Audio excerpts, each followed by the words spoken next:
достор, биз сиздерге Дүйшөн Сулаймановдун Куштардын чатагы деген китепти окуп беребиз.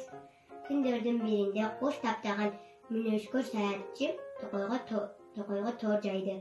Ага, ала карга, кара карга, таранчы, көгүчкөн сыяктуу канаттуулар түшүп калды. Куштар ары жулкунушту, бери жулкунушту, бирок тордон чыга алышпай, өз ара акылдаша башташты. Оңой жемге кызыгып, торго түштүк. Буга өзүбүз күнөөлүүбүз. Эми баарлап ойлонуп аракет кылсак, тордон чыгып кетебиз дешти. Урматтуу ата-энелер, алгач балаңызды эмес, өзүңүздү тарбиялаңыз.